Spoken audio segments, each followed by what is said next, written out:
Hey guys, I'm really excited about this calorie deficit phase for you, and I want to make it as simple as I can for you. So I'm going to break this up into small, little, doable chunks. So here we go. Step number one. Look, when it comes to nutrition, you just need to focus on calories in and hitting the right amount of protein. So don't worry so much about, supplements or if you're getting enough fat in your diet. Most of the time, all of us are going to be having enough fat in our diet unless we are critically cutting our calories down very, very low, which I'm not going to be getting you to do if you follow the calorie calculator correctly. So the most important thing is going to be calorie intake.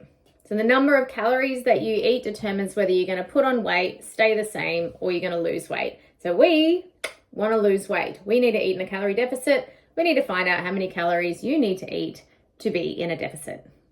Doesn't matter how clean your diet is, if you eat chips and burgers and they add up to less calories than what you're burning, or if you eat acai bowls and smoothies and all these really good things, they might be really calorie dense foods. Calories matter, doesn't matter so much about what you're eating. We want to make sure that you're eating in a calorie deficit. Now, don't be a dickhead about food. Of course, if you're going to eat McDonald's, you're going to be shitting through the eye of a needle. We want to make sure that you are eating healthy foods. We want to have vegetables, we want to have fiber, we want to have protein, we want our body working well. We don't want it full of fake shit like weight loss shakes, protein bars.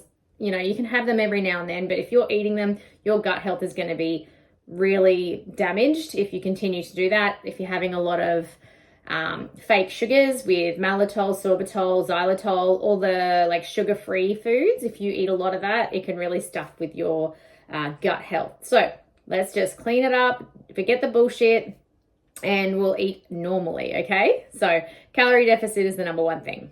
So now we need to figure out how many calories you need with the amount of movement that you're doing throughout the day. The more you move, the more you walk, the more steps that you get in, the more calories that you are consuming. If you think about walking, you are constantly moving. Your body is moving, okay? You're always on the go. If you're doing office work, I'm at the desk, I'm not moving. I'm not using energy. But when you're moving steps, getting up, getting down, here, there, and everywhere, you are burning calories. So you need to eat more food, which therefore means if you do more steps, you can eat more food. Your calorie deficit is going to be a lot more enjoyable than someone sitting on their butt all day that can only eat a small amount of food. Does that make sense? This one's going to be a bit hard for some of you, but I want you to figure out what your maintenance calories are, and I want you to eat that for 2 weeks. And the reason that we do this is we want to give your body a baseline to go off. So you're not going to put weight on in this maintenance calorie.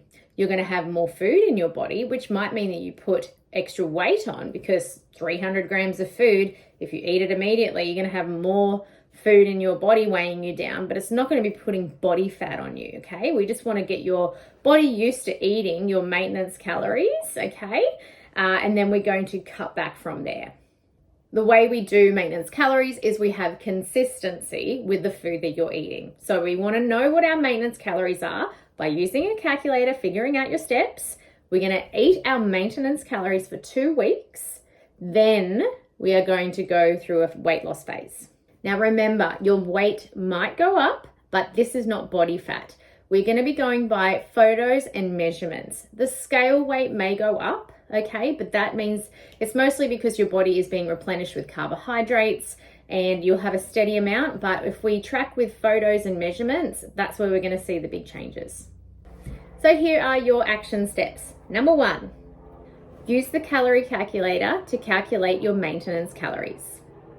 Number 2, eat maintenance calories for 2 weeks. I can't stress enough how important this is. Number 3, after 2 weeks, create your calorie deficit. Don't make it too large. We want to have this to be sustainable.